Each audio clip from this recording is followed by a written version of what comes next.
morning, everyone, and thank you so much for joining us. And I said it before, I know that your day is very busy. You can do anything and go anywhere, but you decided to stay with us and to visit with us. So therefore, I'm grateful.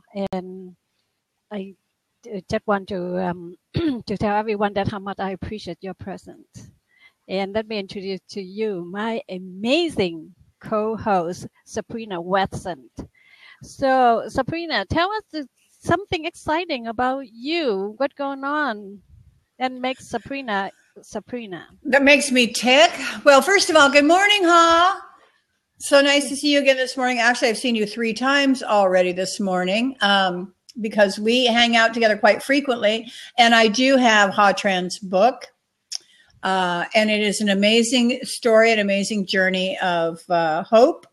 And it goes with her story very nicely. And I'm quite excited to always be in her presence because she is very loving and very giving. And I feel good when I'm around you, Ha. So having said that, good morning. Oh, thank you. Because I feel the same way because you guys give very generously and you certainly provide me and others the environment that very forgiving, very supportive, and I appreciate that. So our topic today is define what success means to you, and we have the open seat, and we want to invite someone. Oh, Chuck, thank you so much, sir. There he is. Hey, Chuck. Good morning, and this will be real quick. How are you? Fine, thank you very much. It's good to see both of you ladies. This blab thing again has become a terrible obsession. I have to quit. I think it's everybody's terrible obsession, Chuck. Right. You're not the only one. I was on 2 this morning, and we put our newspaper on the street in Wisconsin at 10 o'clock their time every Wednesday. And I like to have the website complete by that time of the issue. And, of course, I was on Blab trying to get the articles posted and the photographs entered and everything else. So I was a little behind on doing my task. Define what success means to you. Yes. Very quickly, I've spent a lot of time thinking about that wonderful position. And I live a very simple life. And success to me is knowing at the end of the day I've accomplished that which I have set out to do. And over the last 55 years, I have never burdened myself with huge lists. I have taken tasks to hand that were important to me and to the promotion of our businesses and keeping employees employed and profits rolling. So I really have had the privilege of enjoying 365 days a year, 55 years of success, because I break things down into small items.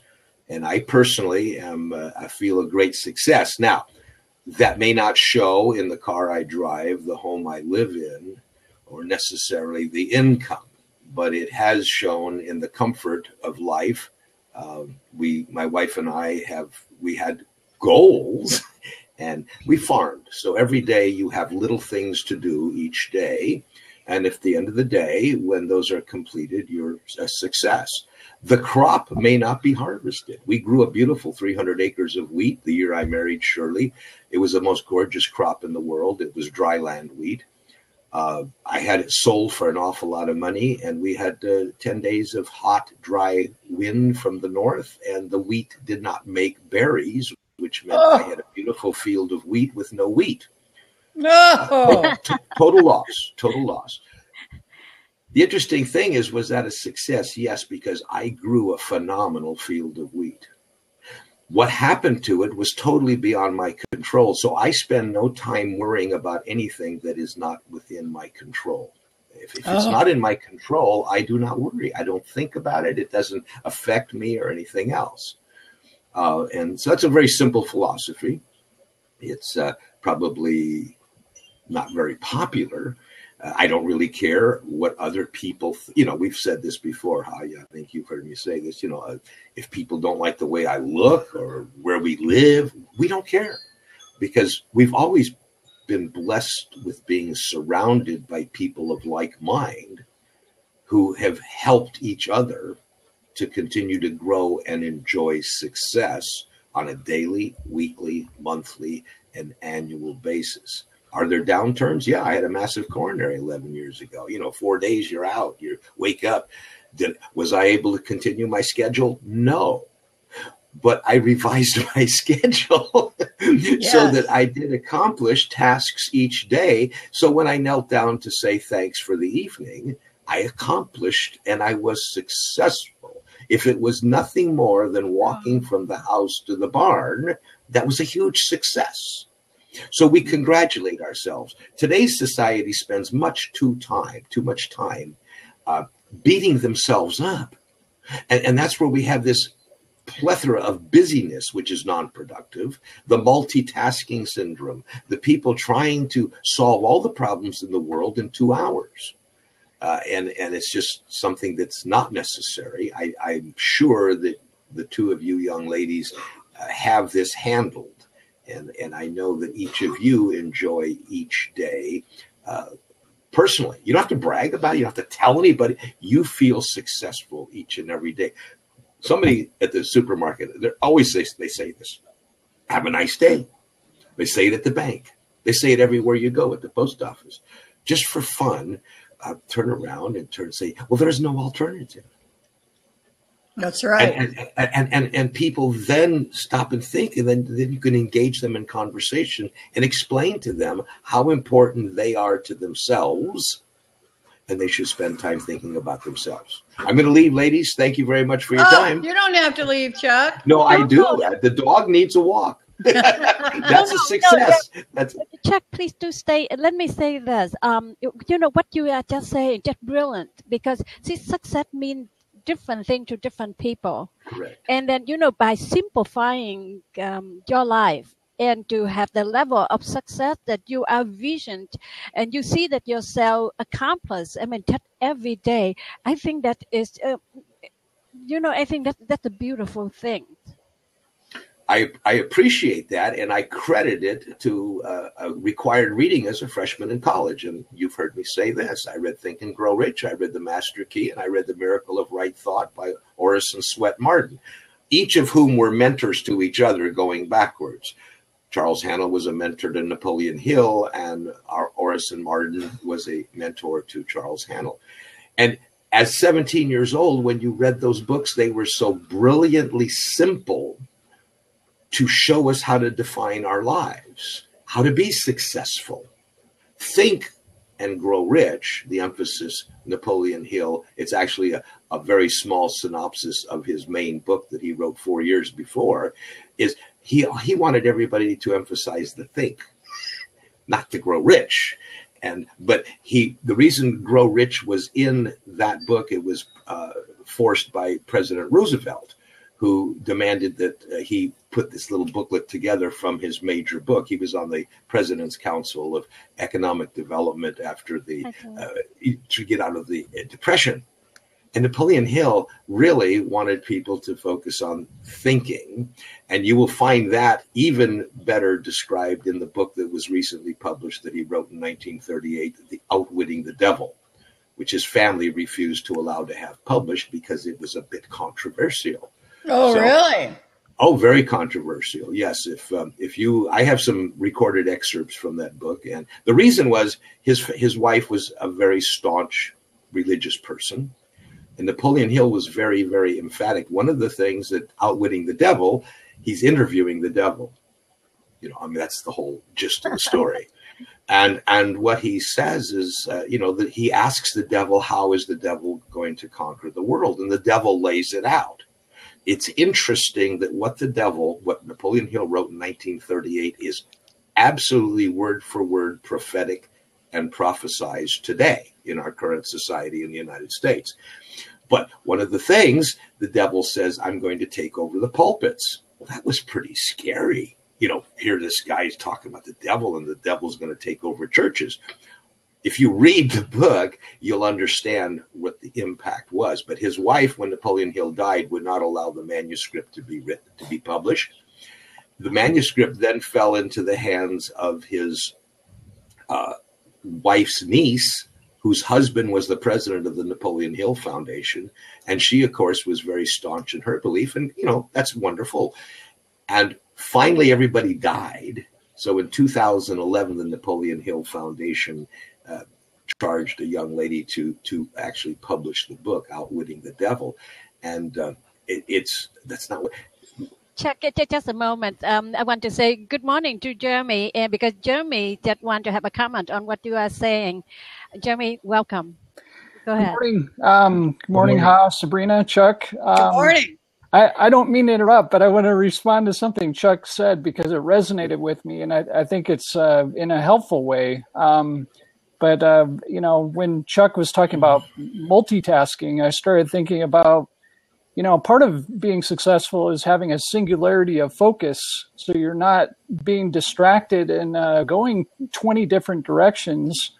Because if we do that, we move by millimeters instead of by, feet and yards and that type of thing. So I appreciate you bringing up the multitasking issue, because I've struggled with that my whole life. And I'm finally to the point where, after reading Essentialism by Greg McKeown, I realized, maybe I focus on 1 to 3 things I have to do today.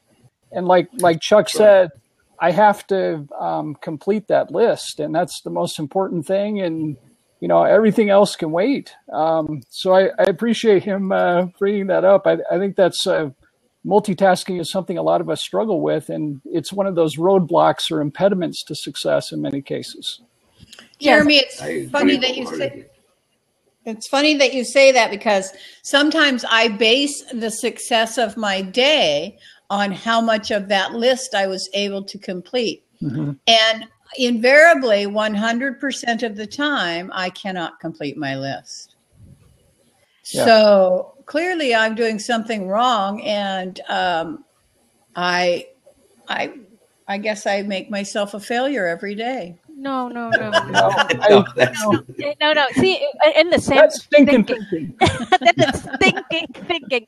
That's too much thinking, huh? In the same train of thought. Let me tell you, Jeremy, we don't have time to do everything. However, we certainly have time to do a few very important things, right. And that. What is important to you might not important to me, but because your schedule have to work according to what's important to you. And no, please don't, because some people have the checklist and they keep on check, because if the more check they have done, the more they think that they accomplished something. Because activity, it doesn't equal to productivity. Right.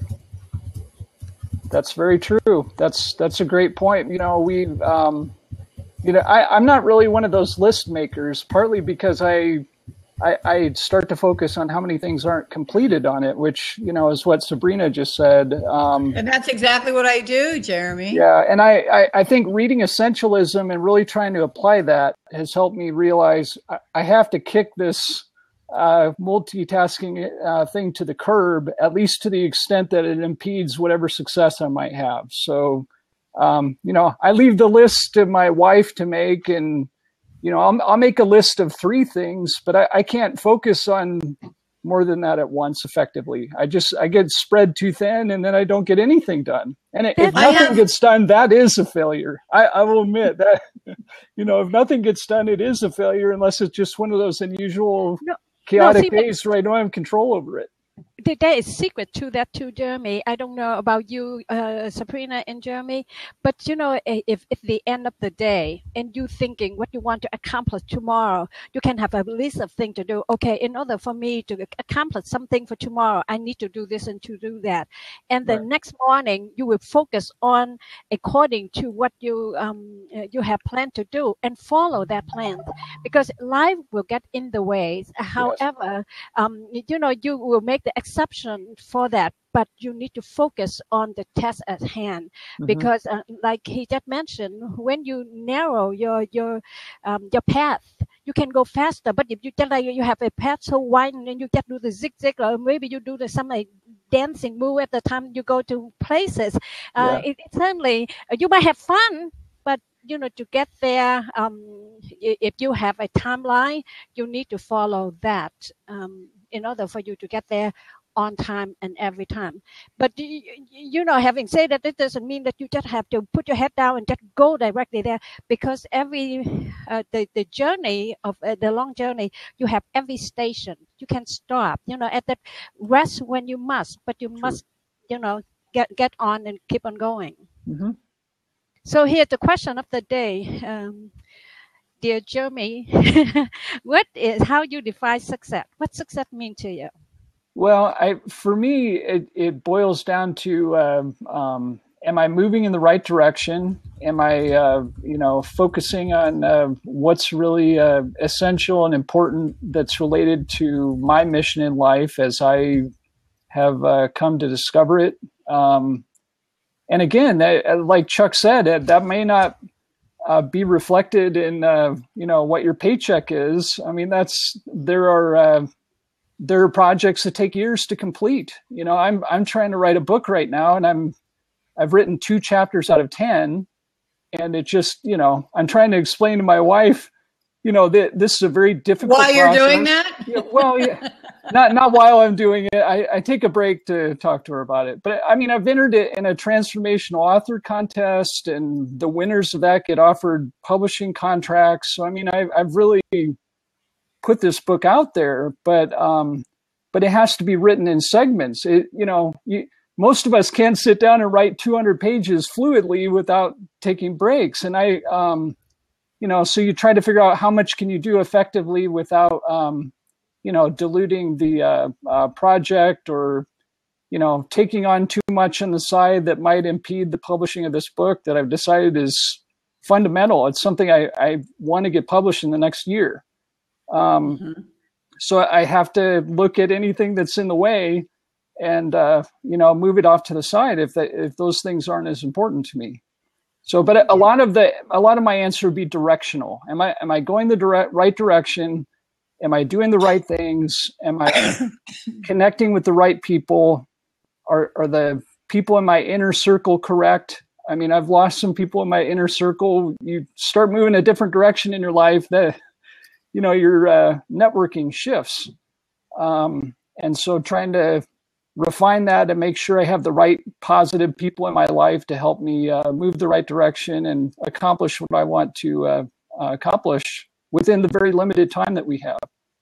And that's a tough issue too. We can think we have all kinds of time, and I'm starting to become very sensitive about how little time I might have. And, you can get obsessed with that, and, but we have to try to focus on what we can do every day and try to maximize what we can do every day. Yes, and Jeremy, because you have 24 hours as well as Sabrina and me, everybody have 24 hours. True. And again, depend on how we are using our time. Now, I have 3 questions that I asking myself, almost similar to you. First of all, I woke up in the morning, I want to asking myself, hey, what level of energy are you playing? And are you on the right track? And what you want to accomplish, and that what I need to ask myself in order for me to narrow my path.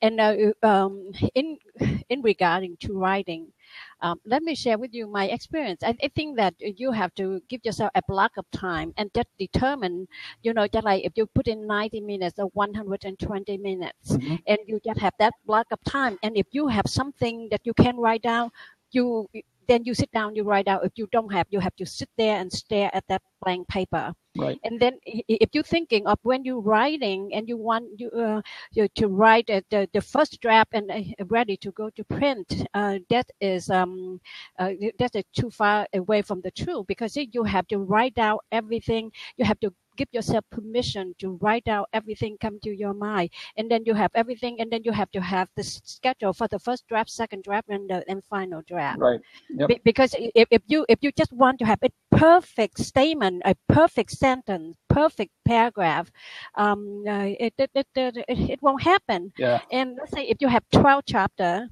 you can have the tab for this. When you think about something about this one, you go according to this, you go into this, and then when you have something going to different chapter, and you go into that tab and write and type it in. Because our mind don't work in the straight line. We just in the spurt at the moment. Yep. But the important thing is give yourself a permission to write down or stare on the blank page as needed, but you must schedule the time and you're blocking it. Yep. So why? Okay, so that is to finish the book is your success, I assume. But why so important to you?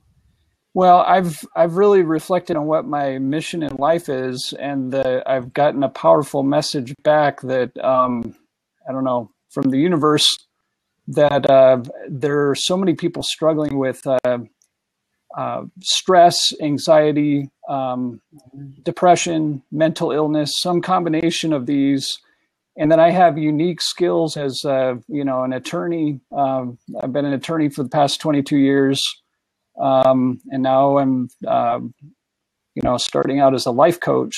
But trying to help people with essential skills and realizing that I have the ability to get a lot of those people to shift their perspective in such a way that they're moving the positive direction and deflecting negativity and recognizing when you're in trouble with negativity and depression and getting the help you need, but also shifting your perspective back to the positive side and trying to keep it there. So I don't know, I've just seen too many people kind of fall off the normal path of life into these potholes, I guess is how I would put it.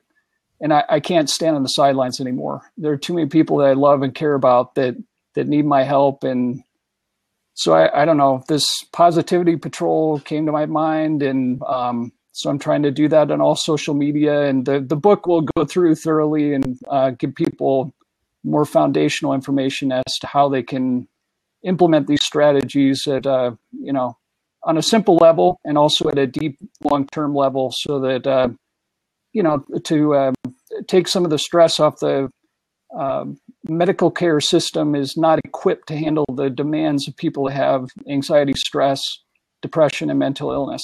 There are thousands of people not getting the help they need, maybe millions around the world, and just trying to find ways to help these people in, any way that I can with the gifts that I've been given. Sabrina, I viewed his profile very quickly. I know that he is an attorney. What is your thought on what Jeremy just shared with us?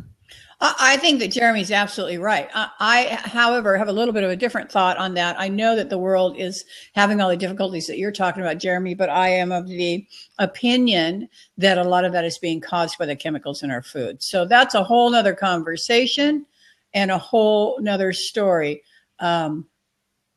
And because you don't know my story, you don't know that for the last 5 years of my life, I've cared for my mother with terminal cancer, and she was only given 4 to 6 months, and we actually got 5 years. I was able to give her those 5 years through a very strict diet.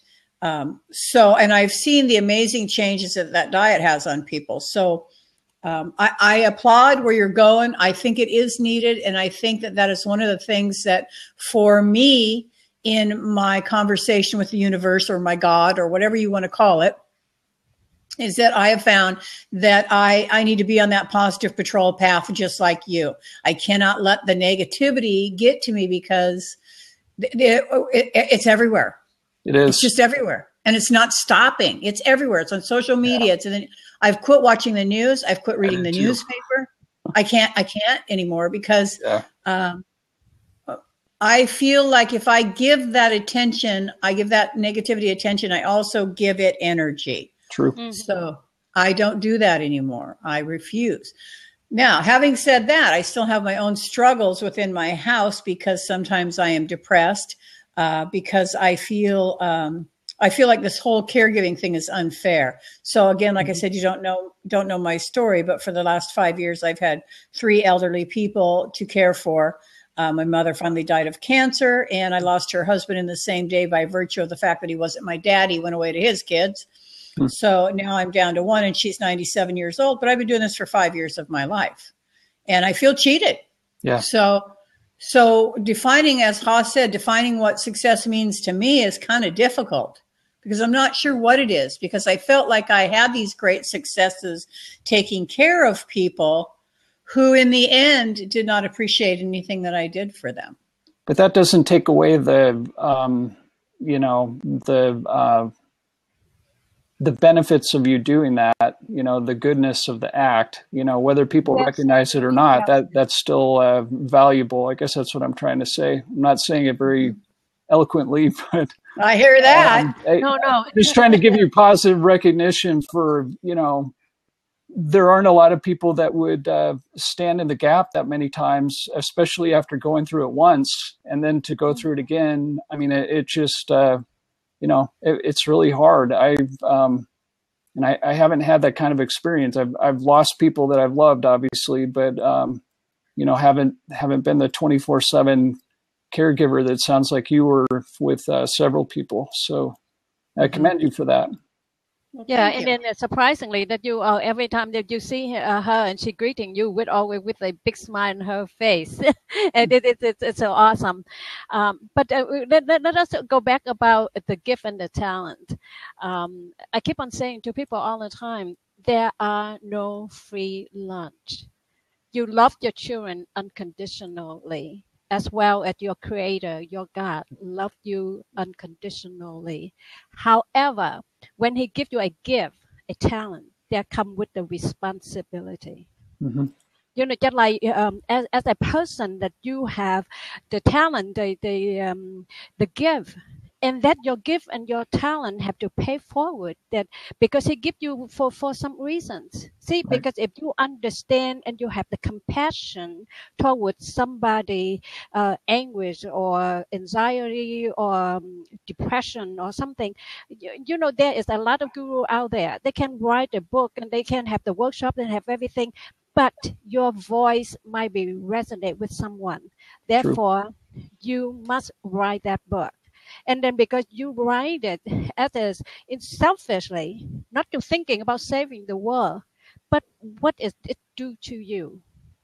See, that is the question you have to ask yourself. What it do to you? Because you feel good. When that book published, you sit at the Barnes and Noble and sign the book. If you close your eye, can you picture that? Can you picture the destination, the outcome you finally arrive? Who are there? Who are the beneficiary of your success? Mm-hmm. And you have to have a clear picture of that. Who will be there and then just like at the finish line and pump the fist with you and then high five with you, and who are the face, the feeling of you having, and the people that who benefit from your success. Right. You have to visualize that until you feel it, until you see it and go for it. Yep. That I believe in visualization very strongly too. If I didn't do that, I wouldn't be where I am today. I know that absolutely. So, I agree with you. I've tried to visualize what the book cover looks like in my head and that type of thing, but I haven't, and I've visualized a little bit about the impact, but not in a thorough way, not to the extent that I probably need to make it successful and get it to completion. Stop thinking why holding you back, and then you have to thinking that what make you moving forward. Yeah. Because because a positive person, the optimistic person take action. The pessimistic person, the one that negative person, they will take a seat. Yeah, you're very right about that. That's very true. Yep. And then when you have the problem or something, you have situation, you're looking for solution. Not that any solution. What is the right solution for that situation? Yep. I love my friend, my dearest friend dearly, and to know what she's gone through. And Sabrina, they might not acknowledge it, but deep down their soul, they have to see that, because they grow up, they grow old, they will see how other children treat their parents. Just to have a daughter, what an honor, what a for them to really have the daughter that who honors them, and then they have their moment because, sometimes that at their state of mind, they might not know what they're doing. Right. They might want to tell you that, hey, thank you, kid, because you are good to me. Mm-hmm. You know. Yep. But sometimes they're not able to say that. Yeah. But knowing yeah, it, you're right. And you may not be recognized at the end. We went through that with my grandfather. Oh no, I know. I'm definitely not going to be. So Yep. that's already been made quite clear. I was not taken care of in the end by my mother, shall we say. but your creator will see what you're doing, said, hey, and that's all I care about. Training. I sent her out there and she did it. You know, and he recognized it. He or she recognized it. And, you know, you might not see somebody tap on your shoulder, but just in Jeremy's face and to mine, that we just say it instead of them, said, job well done, my friend. Yep. Well, thank you. Yeah. So now, what is the do you want to talk about your book a little bit? I don't want to get too detailed because I don't want to reveal, what's in it to a great extent. But hi, Dave. Hi, Dave. I want to keep things under wraps until it gets published. But I am intending to make it a worldwide, global movement. To have the Positivity Patrol and allow people to search that hashtag in Twitter. And, I put all kinds of tweets up with that and curating others' content to, allow them to join this movement. So, and looking for other positivists across the world and trying to allow us to link arms a little bit and work together. I love when you say that movement, because a movement is that it will create a momentum, and then we create the monumental result. So keep on going, and then if you need some help, reach out, and because it's worth it. Jeremy, I would.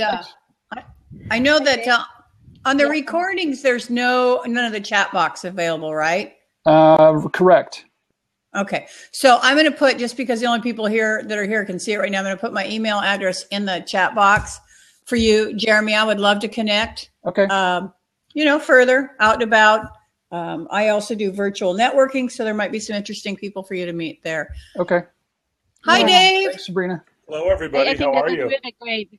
Yeah. Hi, Dave. Hey, Dave. Hello, everyone. How's Scottsdale? Oh, man, it is gorgeous. It is finally cooling off here. It was about 68 degrees this morning, which in our world is heaven. We had a relatively long, hot summer, and it's nice to see things cooling off a little bit. I hear that. I live in southern Florida, so I know all about your relatively hot summer. Yeah, but at least we don't have the humidity. At least we don't sweat as much out here. I'm so prepared to hate them during the winter now. You should be. I'm still swimming in my pool, frankly. I'm sure that Dave probably is too.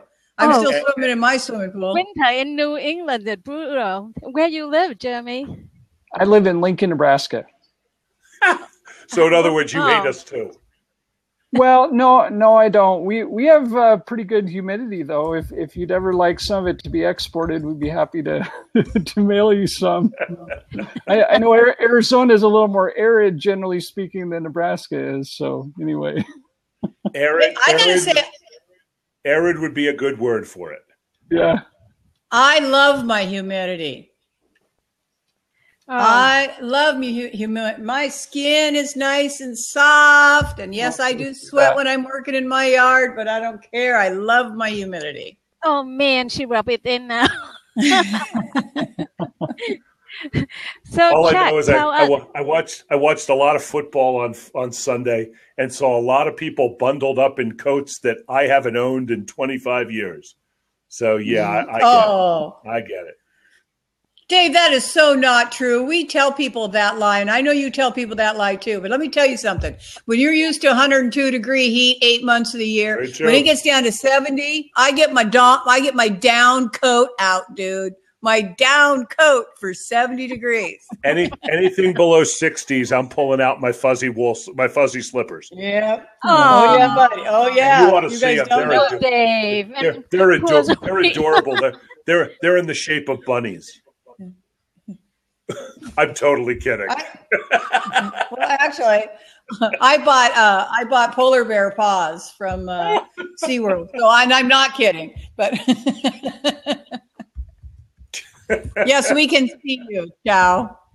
So, Dave, tell us how you define what success means to you. Well, I jumped in because it's a very interesting, very engaging topic. Success to me, and it's something that I am moving towards as we speak, is finding that thing that you love the most and create ways to make money doing it. I've been an entrepreneur since 1993, a full-time entrepreneur. So I've been an entrepreneur about 22 years. And for the last 3.5 years, I got out of I kind of put my speaking and training business kind of part-time because the economy, I got beat up. I mean, anybody that was, full-time speaking and training the last, 3-4 years have not been fun if you are primarily a speaker and a trainer. So I went to work for a couple of different software companies, which were fine. Unfortunately, I got fired from one and laid off from the other. So I think that's maybe God's way of saying, something, Dave, you probably shouldn't work for anybody else. But I made the decision within the last probably 3 weeks that I need to go back to my speaking and training. It's what I am best at. It's what I have the most passion for. It is what I am best known for. It is where I have the most content. And so for me to be able to go back to that thing that is really the most perfect professional fit for me, that's my definition of success right now. Yeah, that would be it. Hey, Dave, I put my email in the box for you too. I would love to connect. I help connect people. That's what I do. My passion is connecting people. Fabulous. So yeah, shoot me an email and let's hook up and chat about your passion a little bit. That'd be great. Yeah, it's something that I just love doing and I can help the most amount of people. But just from a financial standpoint, I had to get away from it for a while. But now it's time to come back. I got a new site to launch. So yeah, it's kind of an exciting time right now. Awesome. Well, you went out there and discovered that you couldn't work for somebody else, huh? So that was a success. Hey, you know what? You laugh, but I discovered the same thing last year. And that's what Dave and I have in common. Last year, I lost my job unexpectedly.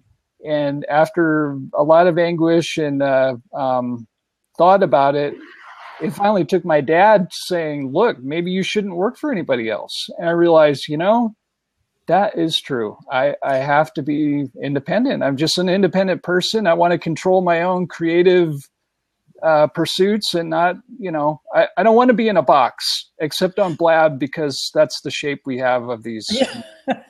If it were a circle, maybe it'd be better. I don't know. Not all of us are square pegs that are being beat into round holes, but people keep telling us that's where we're supposed to be. With other shapes mixed in. I can't really be classified very well with the shape.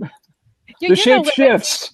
When we get put in the box, we have to alter ourselves to fit in, and sometimes it's like at the time that we try to squeeze ourselves to get ourselves in, and then they just say, just toss out the box because now they have a different thinking that they in mind, and we continue to let people define who we are, and to be on our own. That means we can define our own, and then we can live our mission and our purpose. Yep. And the luxury that the younger people have, that they don't have the wife, they don't have the kids to support. Because see, when you have the family as a responsible person, you have to have a plan B. And because the plan B sometimes holding you back.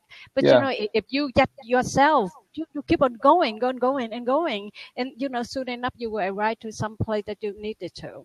Yep, you're right. What I think is very important though is that what people have to understand is, people always talk about this career path, this professional path. And for some reason, people think that's a straight path. Well, if obviously the four of us have been around for a little bit. I won't call us old, but what do we call ourselves? Yeah, speak for yourself, Dave. So, we're young. We're experienced. Let's say that. But seriously, if you look at your path, you go down this path and you step into some potholes and you fall off the side of the road occasionally and you step in a couple of mud puddles. And as long as, you suffer through failures and stuff like that. But as long as, people always think that there's success and failure. I learned from a very good friend of mine that it's not really success and failure. It's success and learning. You either succeed and you know what you're doing, or you learn what doesn't work. And that's kind of how I look at it. And I think that's what people really have to do is you win and you learn. Yeah. Right. There's nothing wrong with failing. I think that's how what's the old line? Edison found out 9,999 ways not to make a light bulb. Yeah. So I think that's interesting. You bring the Edison in because he has a laboratory that he can figure out that there is 10,000 ways if not working. Why we create our own laboratory? That there is so many ways for us to fail and fail fast for us to get to the place that we can step and stay on the failure pile and call that success. Right.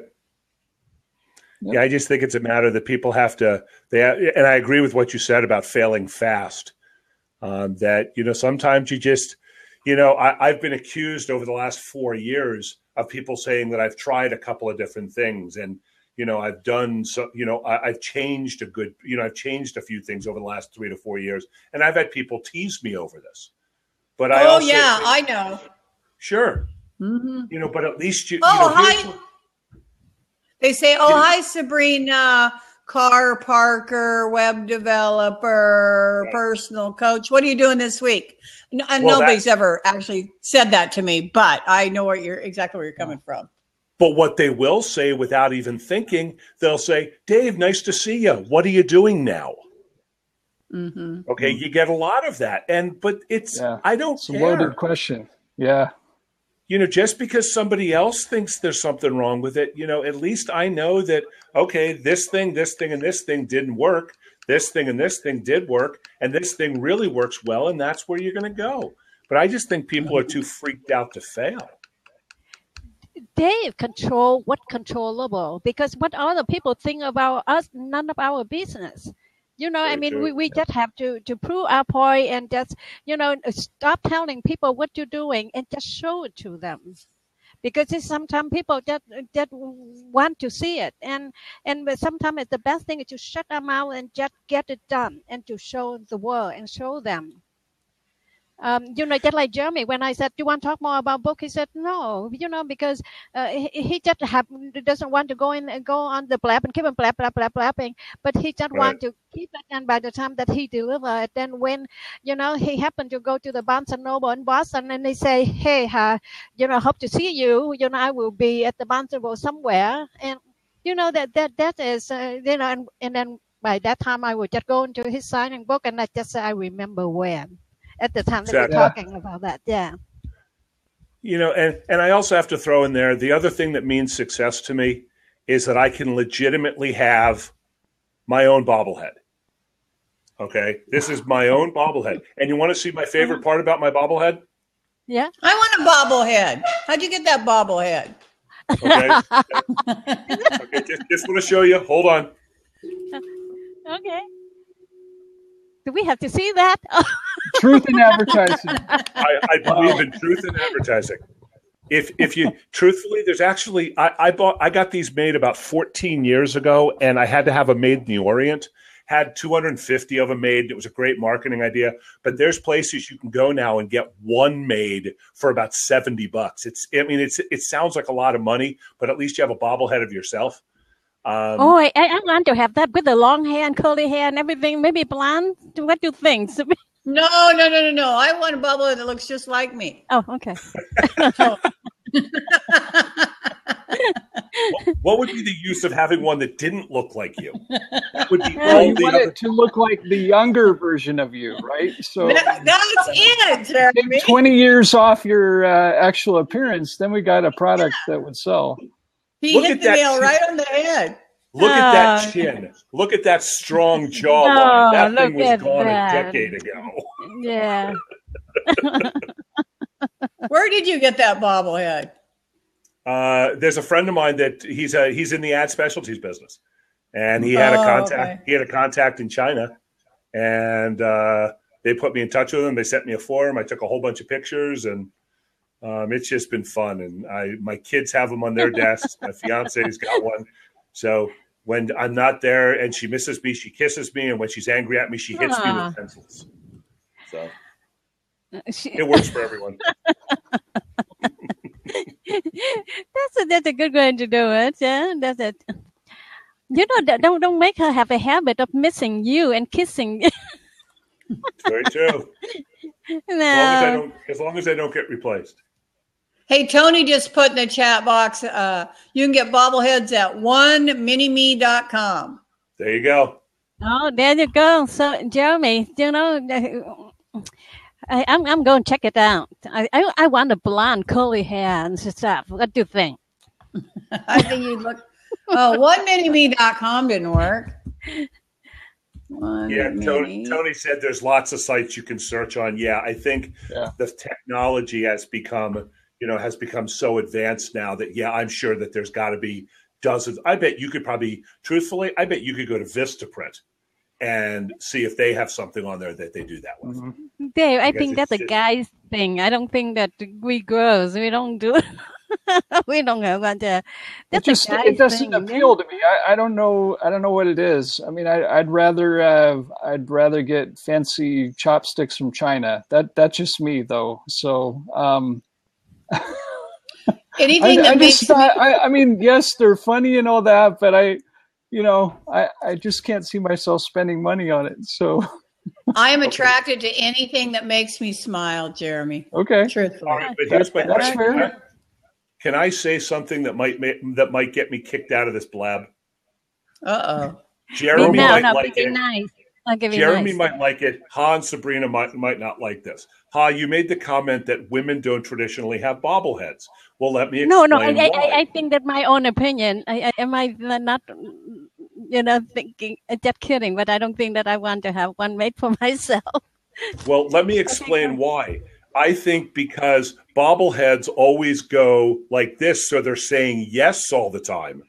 Okay. And I think that's it, huh? I think that's possibly why women don't get bobbleheads, because they don't have a bobblehead that goes, no. You don't think it has anything to do with vanity, Dave? You know, again, this is off the our topic. On the Greek wedding. We're getting off our topic here. Yeah, on the Greek wedding, I sincerely apologize. the mom talked to the girl before her wedding and just say that her husband, your dad is the head, but I'm the neck. He said, because I can move my neck and let him look at what the direction he wants to. We women, we're pretty smart, you know. Very smart. You know, if you want to be a head, go ahead. You know, we have no problem with that. But if we can be your neck, then we can make you look into whatever direction that you want you to. Please understand, regardless of my joke, I know that I would never be the person I am. I would never be as successful as I am. I would never be able to do half of what I do if I didn't have the support of my fiance. So I just want to put that one right out there. And don't worry. I will say, men and women are very independent, and the success of each of us depends on the influence of the other. I think that's a very powerful truth that, we wander through life to learn things like that. I think we need to recognize the brilliance in each gender and, learn things from each other. Mm-hmm. Yeah, and that I think that's good. I mean, whatever that you just said, Dave, and when you keep the credit to your better half, I think that you are okay. Yep. Because that's okay. You're okay now. Thank you, Ha. Yeah, I'm a very forgiving person. I mean, if you say something right, you're okay. I like that. So we got off topic a little bit. We were talking about success. Okay. So when you got fired, Dave, did you consider that not a success, or did you consider it a success? Well, to an extent, I consider it a success because I got hired by a software company at 53 years old with no software background, no technology background whatsoever. So that in itself, I considered a success. I considered it. Did I consider it a failure that I got fired? To a small extent. But it was just, for me, it was a personality thing. I got switched to a team where I couldn't stand the person I was working for, which is a problem. But that's the entrepreneurial side. Mm-hmm. When you're an entrepreneur, you don't have to put up with that. No, you don't. You're right. So you are successful of finding out that you cannot work for somebody, then that to work for yourself. That's what Jeremy said. That the success he found that working for somebody not the answer for his career choice. Right. I agree. Totally agree. Sabrina, how do you describe what is success like to you? Well, I don't know. We were just talking about all my failures a few minutes ago. But I can bet, Sabrina, we could go through every one of your failures, and I'll bet $100 the three of us could extract all sorts of success out of this. I look at it this way. Exactly. You said you used to be a coach, and you were a consultant, and you did this and you did that. Do you know how many millions and millions and millions of people sit at home every day and go, ooh, I'd like to be a coach. I wonder what it would be like to be a coach. At least you went out and did it. You went out and did it. Well, no. Actually, I didn't, Dave. I was just making that whole statement up. Somebody else had told me that when they called somebody that was what they had said. I've never actually been a coach. I spent 36 years in food and beverage. And I left the food and beverage industry when my mother was diagnosed with cancer 5 years ago. And then shortly after that, my mother-in-law became quite elderly and needed help. So for the last 5 years, I have spent that time taking care of elderly people, 3 of them to be exact. I put up 4 fingers because I can't count, but it's really 3. Anyway, so during that period of time, the first 2 or 3 years, I just really didn't do much of anything. I just kind of took care of them. And then the last couple of years, I have been looking to establish myself in the internet world. And I've tried a couple of things there that have failed. You know what? I wouldn't even say they've failed because unless you give up, you haven't failed. Mm-hmm. Woohoo! Right on. So I chose to give up on a couple things, and my latest venture is doing very, very, very well, and I'm very, very happy with it. So, can I add on that little bit on that, Sabrina? See, sure. Through caring for elderly, Sabrina thinking that networking, go out there to meet and greeting people is almost impossible for her. So she creating a virtually networking event that where I benefit from it. And then, if you check it out, and maybe that's the place for you too. That is the place that you can meet. And that through of what is she called, whatever the success is, that the seed that she planning, and then now she's have something that to offer to us. I had to opportunity. Yeah.